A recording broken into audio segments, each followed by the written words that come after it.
오늘 말씀은 모세가 은퇴와 죽음을 앞두고 자기가 그토록 사랑하고 섬겨왔던 이스라엘 사람들 앞에서 마지막 설교를 하고 있는 내용입니다. 다시 말해서 이 말씀은 모세의 유훈입니다. 이 모세의 유훈을 잘 보면 인생에 있어서 정말로 중요한 것이 무엇이고 정말로 기억해야 하는 것이 무엇인지 깨닫게 해줍니다. 모세는 사람들에게 하나님을 기억하라고 가르쳤습니다. 11절에 보면 내 하나님 여호와를 잊어버리지 않도록 삼가할지어다. 14절에 보면 내 하나님 여호와를 잊어버릴까 염려하노라. 18절에 내 하나님 여호와를 기억하라. 19절에 내 하나님 여호와를 잊어버리고. 모세는 다른 말도 할 것이 많았을 텐데 하나님을 기억하라, 하나님을 망각하지 말라, 하나님을 까먹을까 염려된다는 말로 그의 마지막 설교를 채우고 있습니다. 왜 그랬을까요? 하나님을 기억하라고 왜 이토록 목이 쉬도록 강조하고 있는 것일까요? 왜 하나님을 기억해야 되느냐? 그 이유는 살기 위해서입니다. 다른 말로 하면 하나님을 기억하지 못할 때 망할 것이기 때문입니다. 19절에 보면 내가 만일 내 하나님 여호와를 잊어버리고 다른 신들을 따라 그들을 섬기며 그들에게 절하면 내가 너희에게 증거하노니 너희가 반드시 멸망할 것이라. 하나님을 잊어버리면 멸망할 수도 있다 그렇게 얘기했습니까? 아니면 반드시 멸망할 것이다 이렇게 얘기했습니까? 반드시입니다. 아담과 하와에게 하나님이 뭐라고 말씀하셨습니까? 너희가 이 선악을 알게 하는 나무의 열매를 먹는 날에는 죽을 수 있다 아닙니까? 정령 죽으리라 아닙니까?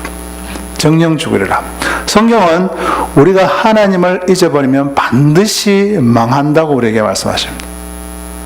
근데 우리 주변에서 역사하는 사단이 우리의 생각에 질문을 던집니다. 하나님이 참으로 너희에게 하나님을 잊어버리면 꼭 망한다 그러더냐? 또 사단이 말합니다. 하나님을 잊어버려도 망한다는 보장 없어. 저 사람들 봐. 하나님 몰라도 잘 살잖아. 하나님을 잊어버리면 너희 눈이 밝아져서 하나님과 같이 되어서 세상 만사를 더 잘 볼 수 있게 돼. 이렇게 이야기합니다. 그리고 놀 시간도 더 많아지고 세상에 즐거울 것도 더 많이 누리게 되고 주일날 또 매일 필요가 없고 하나님처럼 자유를 누리게 되는 거야.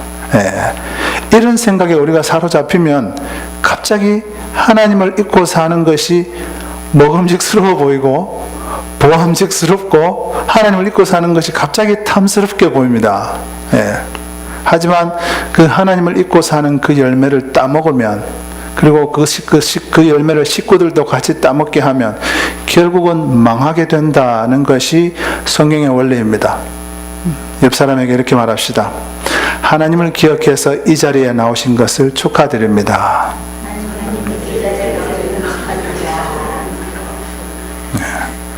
그런데 여호와를 잊어버리는 것과 거의 동시에 일어나는 현상이 있습니다.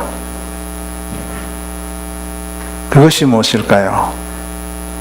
여호와를 잊어버리는 것과 거의 동시에 일어나는 것은 바로 우상숭배입니다. 19절 말씀에 내가 만일 내 하나님 여호와를 잊어버리고 다른 신들을 따라 그들을 섬기며 그들에게 절하면 내가 너희에게 증거하노니 너희가 반드시 멸망하실 것이라. 여호와를 잊어버린 사람의 특징은 여호와 대신에 섬기고 의지하고 따르는 것이 많다는 것입니다.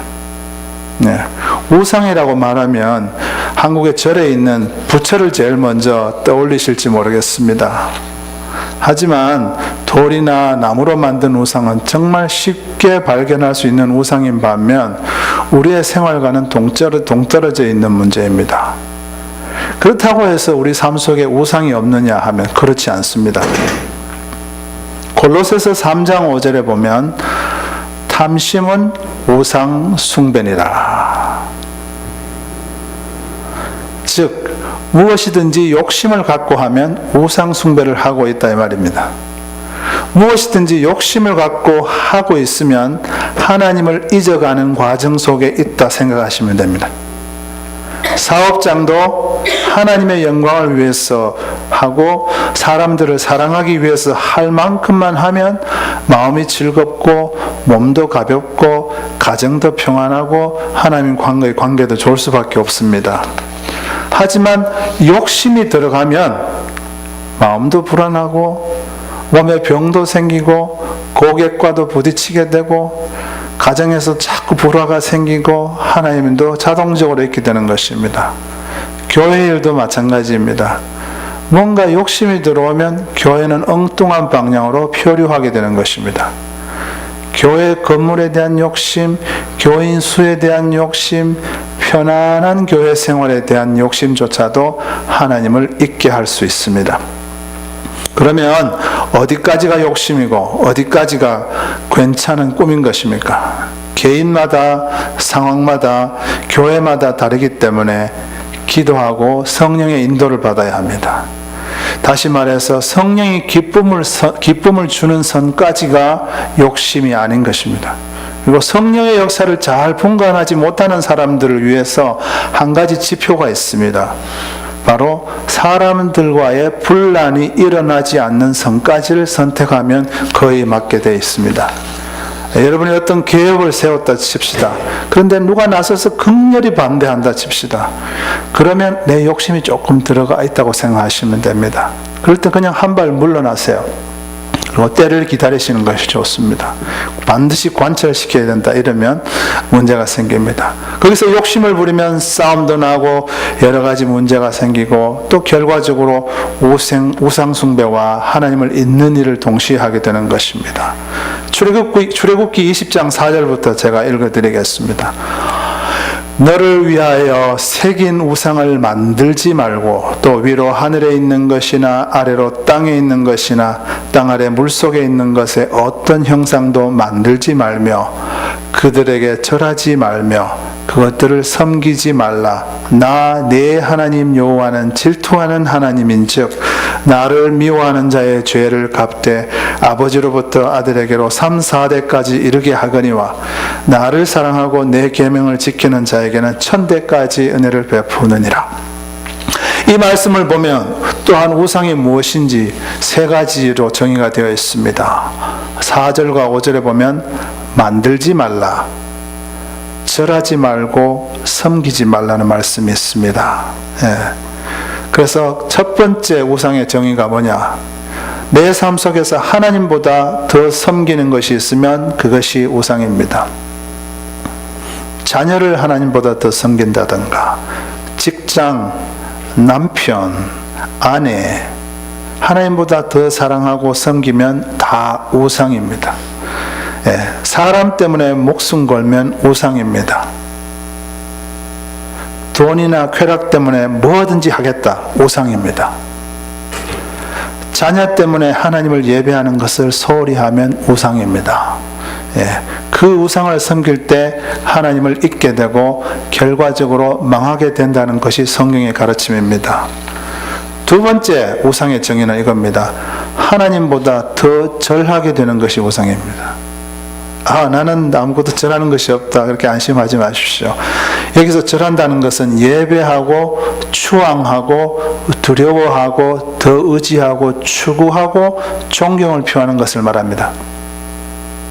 하나님보다 더 절하고 더 추구하고 존경하고 두려워하고 의지하는 것이 우상입니다. 그것이 과학이 되었든 새로 나온 아주 테크놀로지가 되었든 그것이 유명한 노벨상을 탄 학자가 되었든 정말 선을 베푸는 박애주의자가 되었든 하나님보다 더 존경하고 추앙하고 예배하는 것이 모든 것이 우상입니다. 여러분이 갖고 계신 스마트폰, 최신형 전자제품 그것이 우상이 될 수 있습니다. 이 우상 숭배를 계속하면 결국 하나님을 잊게 되고 망하게 된다는 것이 성경의 가르침입니다. 세 번째, 출애굽기 20장에 나오는 정의는 우리 삶 속에서 하나님보다 더 만들어가고 있는 것이 있다면 우상입니다. 조금 말이 어렵지요? 도대체 무슨 말입니까? 만들어가는 것이 우상이라는 말이 무슨 말입니까? 하나님을 만들어간다는 것은 또 무슨 말입니까? 자, 여러분 돌로 우상을 만든다고 가정을 해봅시다. 무거운 바위를 온 힘을 다해서 지금 원하는 위치에다 옮겨 놓아야 됩니다. 옮기다가 손도 다치고 또 막 갈고 다듬다가 눈에 돌가루가 들어가고 귀가 먹먹해질 때까지 뙤약볕에 앉아서 정으로 다듬고 갈고 오랫동안 공을 들여서 하나의 석상이 나오지 않습니까? 즉 우리의 삶 속에서 하나님의 형상, 예수 그리스도의 모습이 만들어져 가는 것은 그렇게 공을 들이지 않고 엄청 소홀하면서 뭔가 그 밖에 그것에는 온갖 시간과 정성과 에너지와 자원들을 다 사용하고 있다면 그게 바로 우상이라는 것입니다. 여러분 속에서 무엇을 만들어가고 계십니까? 하나님보다 더 만들어가고 있는 것이 있습니까? 갈라디아서 4장 19절에 보면 사도 바울은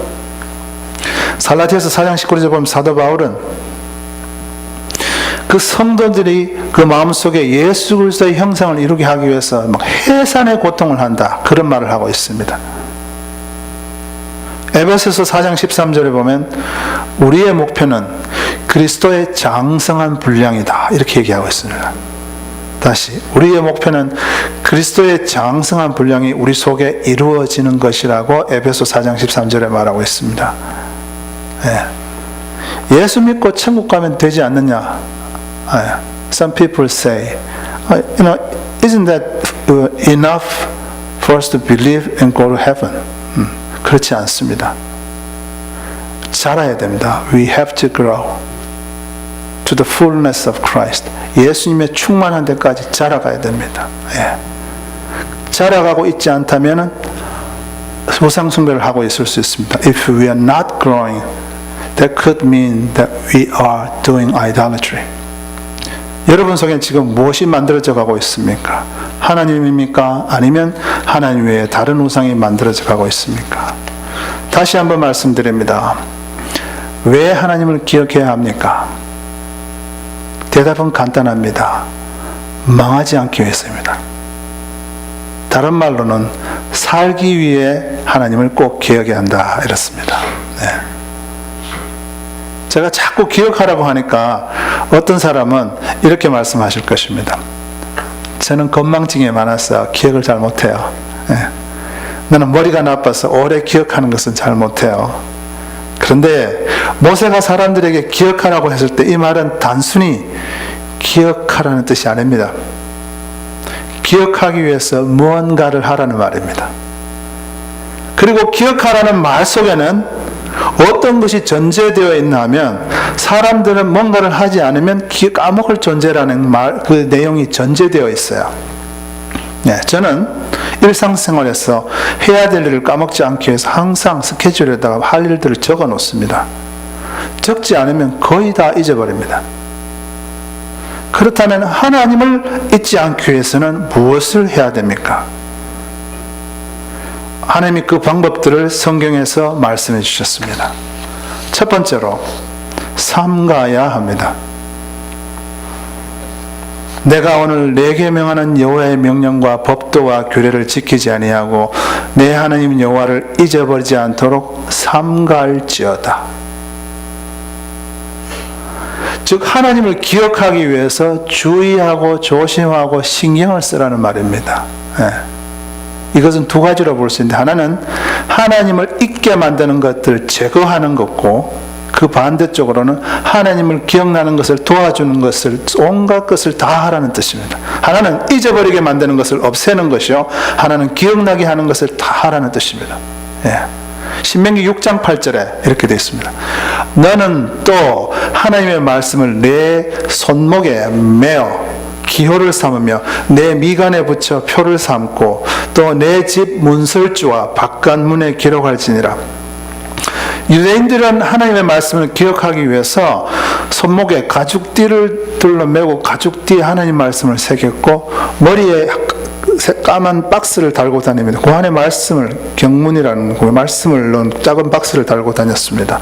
그리고 문설주와 현관문 밖에도 하나님의 말씀을 기록했습니다. 여러분 집에 딱 들었으면 무엇이 제일 먼저 눈에 들어옵니까? 텔레비전입니까? 아니면 골프채입니까? 아니면 정말 멋진, 그리고 혹은 때때로는 선정적인 그런 그림이 들어있는 액자입니까? 아니면 남들에게 보여주고 싶은 삐까번쩍한 진열장 혹은 화려한 가구입니까? 아니면 부적입니까? 어떤 집사님 집에 갔더니 시편 23편이 적힌 액자가 저를 맞이했습니다. 여러분, 하나님을 잊지 않고 기억하기 위해서는 우리의 환경과 우리의 모습 속에서 그분을 기억나게 해주는 것들이 정말 많이 필요합니다. 혹시 여러분 문신이 있으신 분이 있을 수 있잖아요. 그 문신이 하나님을 기억하는 것을 방해한다면 돈을 좀 들여서라도, 좀 아프더라도 지우는 것이 바람직합니다. 그리고 여러분의 상호, 이상한 문구가 강조되어 있는 복장이나 티셔츠나 물건은 삼가하는 것이 좋습니다. 제가 한국교회에서 옛날에 찬양팀을 좀 지도한 적이 있는데, 한국교회에서 1980년대 한때는 서양식 찬양팀을 만들겠다는 그런 붐이 일어났습니다. 그리고 어떤 팀이나 교회의 찬양팀이 잘한다는 소문이 나면 사람들이 많이 몰렸습니다. 그리고 그 참석자들 중에는 그 예배를 꼭 드리러 온 것이 아니라 벤치마킹, 그 다음에 뭐 이렇게 간첩 정보 빼내려고 하는 사람이 많았습니다. 그들의 관심사의 대부분의 관심사는 뭐냐? 악기 어떤 거 쓰는가, 이런 거였습니다. 키보드, 그 신터사이저, 뭐 롤랜드를 쓰느냐, 코르그를 쓰느냐, 야마하를 쓰느냐, 드럼은 어떤 걸 쓰는가, 뭐 이런 거, 기타는 뭐 깁슨을 쓰느냐, 이런 그런 거에 관심을 많이 가졌습니다. 그리고는 그 이름을 딱 들고 가서 나중에 어느 가게에서 얼마 주고 샀느냐 물어갖고 가서 자기들도 똑같은 거 사고 그렇게 했습니다. 즉 그 상표가 예배 시간에 주님을 기억하는 대신 상표를 기억하게 만든다는 것을 알게 되었습니다. 그래서 제가 책임을 맡고 있는 찬양팀의 악기들의 이름들을 예쁜 종이로 덮고 그 위에 할렐루야, 예수님을 찬양하려 등의 문구를 컴퓨터로 예쁘게 뽑아내어 덧붙이곤 했습니다.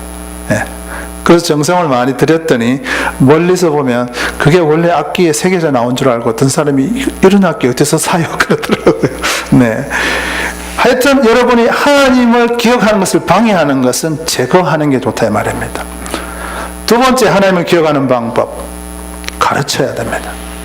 신명기 6장 6절, 오늘 내가 네게 명하는 이 말씀을 너는 마음에 새기고 내 자녀에게 부지런히 가르치며 집에 앉았을 때든지 길을 갈 때든지 누워 있을 때든지 일어날 때든지 이 말씀을 강론할 것이며, 여기서 가르친다는 것은 반드시 자녀에게 혹은 내가 이렇게 누군가에게 한쪽 방향으로 가르친다는 것을 의미하지 않습니다.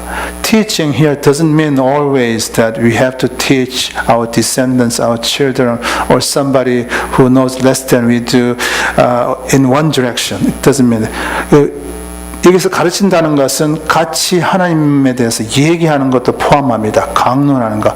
It also means that we talk about God together. 모세와 모세 시대의 사람들은 후대에게 여호와를 기억하라고 잘 가르쳤습니다. 모세가 이렇게 강조했습니다. 그런데 여호수아와 그의 시대 사람들은 후대에게 그런 교육을 모세만큼 강조하지 않았습니다. 그랬더니 여호수아가 죽자마자 사람들은 바로 하나님을 망각하고 우상 숭배에 빠져들었습니다. 사사기에서 보면 이스라엘 백성들이 수많은 우상을 섬기며 하나님을 잊어버리는 모습을 볼 수 있습니다. 그리고 그 결과 너무너무 많은 외세의 침공과 내정 간섭과 약탈을 경험하게 됩니다. 그 말은 하나님을 기억하는 것은 우리가 목숨을 걸고 후대에게 가르쳐야 하는 것이라는 사실을 우리는 꼭 알아야 한다는 것입니다. 때문에 교회가 아무리 작아도 돈이 없어도 주일학교에는 투자를 해야 되고, 가정에서는 아이들을 학원에 보내지는 않아도 자녀들에게 말씀과 신앙생활은 꼭 가르쳐야 한다는 것입니다. 예, 아이들에게 다른 것은 다 해주면서 말씀을 가르치지 않는 것은 그 아이들을 망하는 길로 인도하고 있는 것입니다. 지금 듣지 않아도 가르쳐야 합니다. 당장의 변화가 일어나지 않아도 계속해서 전하셔야 됩니다. 기도만 해서는 안 돼요. 따로 불러서 밥을 사주고라도 용돈을 쥐어주면서라도 하나님의 말씀을 가르쳐야 돼요. 뭘 가르칠지 모르면 설교에서 들은 말씀 몇 가지라도 가르치십시오. 말씀을 가르치는 것은 교회 교사들에게만 맡겨놓아서는 안 됩니다. 말씀을 가르치는 것은 주일 설교에만 맡겨놓아서는 안 돼요. You should never leave the spiritual education for your children to the Sunday morning sermon only. 예. 세 번째로 하나님을 기억하는 방법은 정기적으로 예배를 드리는 것입니다. 신명기 5장 12절에 안식일을 지켜 거룩하게 하라. 출애굽기 20장 12절에 하나님이 이 안식일을 축복하셨다, 이렇게 되어 있습니다. 예, 안식일을 지키면 시간 들어가지요, 헌금해야 되지요, 놀러도 가고 싶을 때 못 가죠. 뭐 좋을 거 없을 것 같은데 성경은 안식일을 지키면 복을 받는다라고 써놓은 이유가 무엇일까요? 여러 가지로 풀어나갈 수 있지만 제일 큰 이유가 안식일을 지키면 여호와를 계속해서 기억할 수 있기 때문입니다. 하나님을 기억하지 못하는 사람은 망한다고 하셨는데, 하나님은 우리의 기억력과 우리의 체질을 너무 잘 아시기 때문에 몸에 7일이라는 주기를 기억하는 시계를 장착해 주시려고 안식일 제도를 주셨다고 해도 과언이 아닙니다. 다시 말해서 우리의 머리는 하나님을 까먹어도 매주일 교회 가는 걸 통해서 우리의 몸이 하나님을 기억하도록, 그래서 다시 우리 머리가 하나님을 기억할 수 있는 기회를 가질 수 있도록 만들어 놓으셨다는 사실입니다. 정기적으로 예배를 드리지 않으면 하나님을 까먹을 수밖에 없어요. 가끔 간헐적으로 예배를 드리면서도 하나님을 잊지 않는 사람이 있을 수는 있습니다. 특수한 경우. 하지만 그런 사람들은 대개 영적으로 기아 상태에 있습니다. 굶어서 죽기 직전에 있다는 거죠. 자신만 잘 몰라요. 그런데 하나님과 친하게 지내는 사람들이 그 사람을 만나면 그 사람이 지금 얼마나 날카로워져 있는지, 얼마나 절망하고 있는지, 얼마나 헤매고 있는지, 얼마나 불안해하고 있는지, 얼마나 깨어지기 직전인지 다 느껴집니다.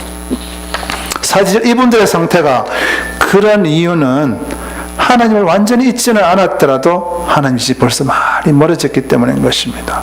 여러분, 하나님께 정기적으로 예배를 드리면 하나님을 기억하게 될 뿐이 아니라 우리가 영적으로 건강해지는 것입니다.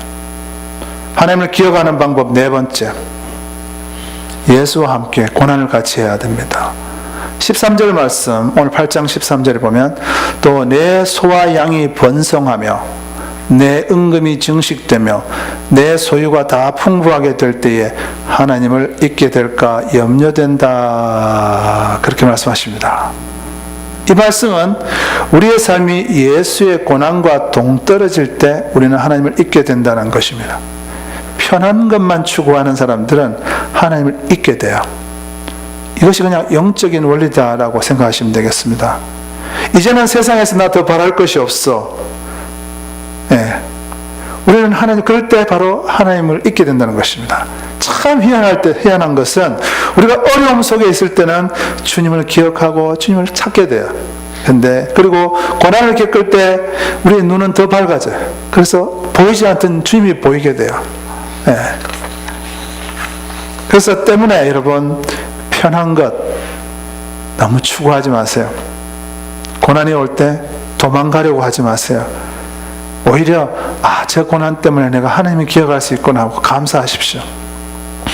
여러분, 노후 생활에 날씨 좋은 주로 이사를 가서 거기 가서 평생 아무것도 안 하고 시간만 죽이면서 즐기면서 살겠다 꿈을 제발 꾸지 마시기 바랍니다. 이 꿈하고 비슷한 것이 뭔가 하면 나는 앞으로 하나님을 잊을 계획을 갖고 있다는 것과 똑같습니다. 그 여기서 하나님을 기억하기가 하늘의 별 따기보다 어렵습니다. 오히려 나이와 무관하게 선교사나 혹은 남에게 자선을 베푸는 사람으로 예수와 함께 예수의 고난을 같이 참여하겠다. 내 남은 인생은 주님과 함께 고난받겠다는 그런 비전을 한번 세워보세요. 그리고 개인의 삶과 교회 앞에 있는 길이 아무리 어렵더라도 그것이 주님이 기뻐하시는 길이라면 가야 됩니다. 제가 쉽다고 얘기하지 않았습니다. I didn't say it would be easy. 어렵더라도 가야 됩니다. We have to step forward even if it's difficult. 그럴 때 우리가 그 고난을 통하여 주님을 더 기억하게 된다는 사실이 중요합니다. 예수의 고난을 같이 겪는 사람들은 하나님을 결코 잊을 수가 없습니다. 왜 그러냐? 예수의 고난에 동참하면 성령이 너무 기뻐하세요. 너무 기뻐하셔서 왕성하게 우리의 삶을 인도하시고 왕성하게 우리를 축복하실 것이기 때문입니다. 예. 오늘 말씀이 잘 풀리면 하나님을 잊게 된다고 했는데도 불구하고 부와 명예와 세상의 자랑거리들을 모으기에만 치중하는 사람이 있잖아요. 우리는 거꾸로 살아야 돼. 거꾸로 살아야 돼. 고난의 길, 주님을 위하여 오히려 가난한 길을 선택할 수 있으면 하나님을 망각하지 않게 되고 진짜 축복을 받게 됩니다. 옆 사람에게 이렇게 인사하겠습니다. 하나님을 기억하셔서 복 받으세요. 기도하겠습니다. 하나님 아버지를 기억하는 것이 우리에게 정말로 중요하다는 것을 말씀을 통해서 배웠나이다. 하나님 아버지, 우리는 절대로 아버지를 망각하지 않게 해주시옵소서. 그러기 위해서 늘 삼가할 수 있도록 도와주시고 늘 예배에 정기적으로 참석할 수 있게 하시고, 하나님 아버지, 무엇을 하든지 아버지를 기억하기 위해서 온갖 우리 비용을 다 치르고서라도 아버지를 기억할 수 있는 우리를 되게 하시고, 그래서 아버지가 준비해 놓은 모든 축복을 다 누리는 우리가 되게 하시옵소서.